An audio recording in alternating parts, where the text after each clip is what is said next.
आज मंगलवार है, सबके लिए मंगल वाला दिन है, लेकिन 2 अप्रैल 2025 का दिन याद कीजिए, जब अमेरिका ने भारत पर 25% टैरिफ थोप दिया था और फिर ठीक 4 महीने बाद 25% अतिरिक्त टैरिफ भारत पर थोपा गया। भारत की दौड़ती हुई अर्थव्यवस्था में एक अकस्मात ब्रेक की तरह यह था। इस टैरिफ वॉर ने हमें निराश जरूर किया, लेकिन हम अपने लक्ष्य से डिगे नहीं। और ठीक 10 महीने बाद रात 10:28 पर जो खबर आती है, उसने लंबी चली इस लड़ाई को बातचीत के दौर के बाद आखिरकार खत्म कर ही दिया। भारत और अमेरिका के बीच व्यापार को लेकर नई टैरिफ डील फाइनल हो गई है। इसके तहत अमेरिका ने भारत पर लगाया 50% का टैरिफ घटाकर अब 18% कर दिया है। जब पूरी दुनिया ट्रंप के टैरिफ से परेशान थी, अलग अलग देश टैरिफ टसल पर रिएक्ट कर रहे थे, तब देश के प्रधानमंत्री नरेंद्र मोदी कछुआ चाल अपना रहे थे। वो कहानी तो आपने सुनी होगी ना, वो खरगोश और कछुए की दौड़ वाली। आप जानते हैं ना कैसे खरगोश तेजी से आगे भागता है और फिर इतना ओवर कॉन्फिडेंट हो जाता है कि सोचता है कछुआ तो क्या ही जीतेगा और आराम करने बैठ जाता है। लेकिन कछुआ दूसरी तरफ अपने ही अंदाज में धीरे धीरे अपने लक्ष्य की तरफ बढ़ता रहता है, बगैर किसी रिएक्शन के, और उस लक्ष्य को हासिल कर लेता है। इस पूरी डील में प्रधानमंत्री नरेंद्र मोदी भी सब्र के साथ धीरे धीरे आगे बढ़े और इसका जिक्र प्रधानमंत्री नरेंद्र मोदी ने एनडीए सांसदों की बैठक में आज किया भी। पीएम मोदी ने कहा, मैंने कहा था कि वर्ल्ड ऑर्डर बदलेगा, अब वो हो रहा है। कोविड के बाद से वो लगातार दिख रहा है और आज वर्ल्ड ऑर्डर भारत के पक्ष में ट्विस्ट हो रहा है। अमेरिका के साथ डील से अच्छा वातावरण बना है। लोग आलोचना कर रहे थे, लेकिन हमने धैर्य रखा, धैर्य का परिणाम निकला। अब मैन्युफैक्चरिंग बढ़ाएं और देश में क्वालिटी प्रोडक्ट बनाएं। मैन्युफैक्चरिंग बढ़ाएं, क्वालिटी प्रोडक्ट बनाएं, ये 2 बहुत महत्वपूर्ण कीवर्ड है। यह अमेरिका के राष्ट्रपति डोनाल्ड ट्रंप भी जानते हैं कि भारत का नेतृत्व करने वाले जिस शख्स से वो डील कर रहे हैं, भारत के प्रधानमंत्री नरेंद्र मोदी, वो बहुत बड़े नेगोशिएटर हैं। ये बात खुद ट्रंप कह चुके हैं 14 फरवरी 2025। सुनिए।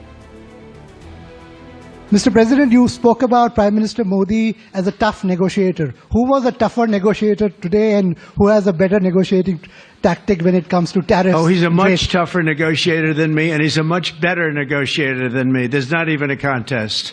Okay? अब इस डील के वक्त सरकार हर कदम में भारत का हित देख रही थी। पीएम मोदी डील के हर पहलू पर नजर बनाए हुए थे।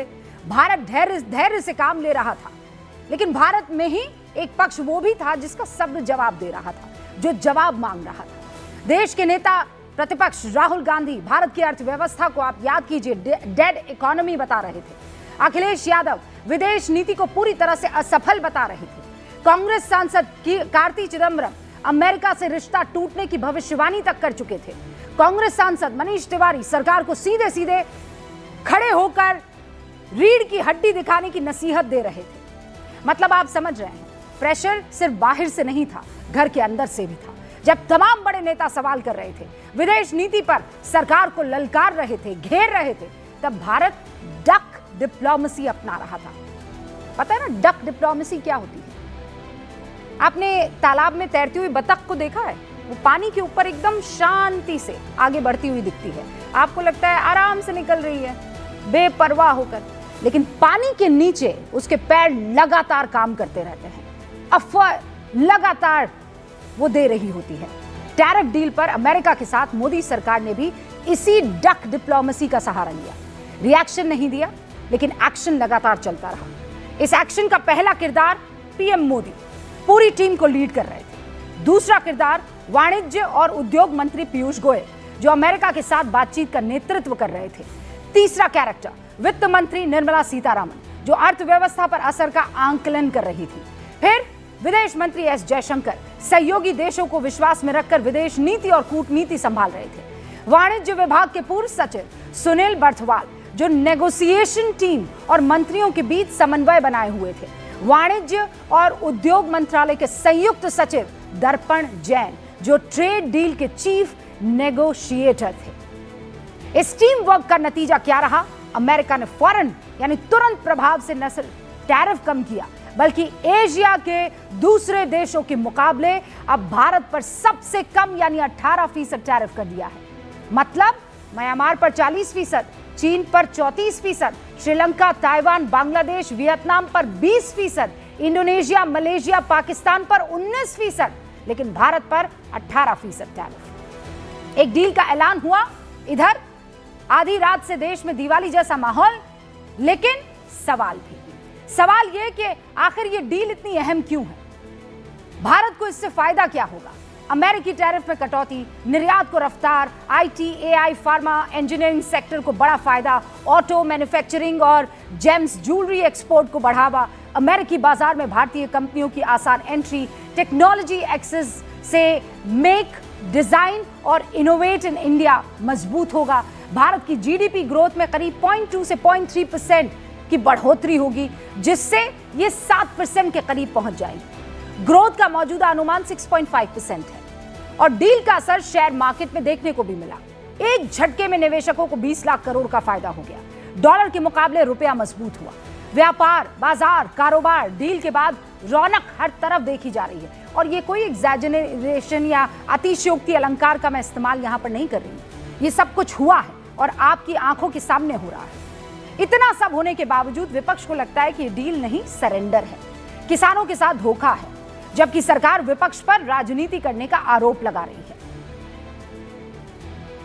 और हिंदुस्तान के जो किसान हैं, आप सब समझिए कि इस ट्रेड डील में आपकी मेहनत को, आपके खून पसीने को नरेंद्र मोदी जी ने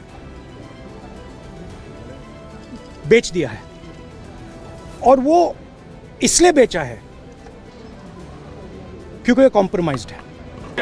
कि ये जो इंडियन नेशनल कांग्रेस है और ये जो इंडी गठबंधन है, इनका जो व्यवहार है वह बहुत ही निंदनीय है और वह एक तरीके से इस बात को प्रतिलक्षित करता है कि न तो उनको देश के विकास में इंटरेस्ट है, न ही देश के ट्रेड और हमारा व्यापार बढ़े इसमें इंटरेस्ट है। उनका इंटरेस्ट सिर्फ हर चीज में राजनीति करने का है, जो अभी हमको प्रत्यक्ष प्रमाण मिला है। अच्छा, इतना ही नहीं, समाजवादी पार्टी के अध्यक्ष अखिलेश यादव डील को किसानों के साथ धोखा बता रहे हैं। आरोप लगा रहे कि भाजपाई और उसके संगी साथी आजादी से पहले भी विदेशियों के एजेंट थे, आज भी है। शिवसेना के उद्धव गुट के संजय राउत आरोप लगा रहे हैं कि मोदी सरकार ने किसानों के हित का सौदा कर दिया है। अब सवाल यह है कि विपक्ष को ये डील समझ में नहीं आ रही है या उसे डील हो जाने से दिक्कत हो रही है, क्योंकि जिस तरह से विपक्ष डील पर सरकार को घेरने की जल्दबाजी कर रहा है, वैसी ही जल्दबाजी ऑपरेशन सिंदूर के वक्त विपक्ष ने दिखाई थी, याद कीजिए। फिर बाद में सरकार ने संसद में स्थिति साफ कर दी थी। अब जब विपक्ष ने आरोप लगाया तो हमने सरकारी सूत्रों से ये जानने की कोशिश की कि डील में किसानों के हित को कॉम्प्रोमाइज किया गया है क्या, क्लियरली बता दिया जाए। सूत्र ये बता रहे हैं, सरकार ने साफ किया है अमेरिका के साथ ट्रेड में किसानों के हित से कोई समझौता नहीं होगा। कृषि, डेयरी के संवेदनशील सेक्टर प्रोटेक्टेड थे, प्रोटेक्टेड हैं और प्रोटेक्टेड रहेंगे। भारत आर्थिक हितों को ध्यान में रखकर तेल खरीदता है और खरीदता रहेगा। जहां तेल के अच्छे भाव मिलेंगे, वहां देश की जनता के हित में भारत तेल खरीदता रहेगा। तो गूंज में सवाल ये कि क्या सरकार को घेरने के लिए विपक्ष जल्दबाजी कर रहा है? भारत सरकार से पहले ट्रंप के डील पर किए ऐलान ने विपक्ष को हमलावर होने का मौका दे दिया है। मैं शुरू कर रही हूं गूंज।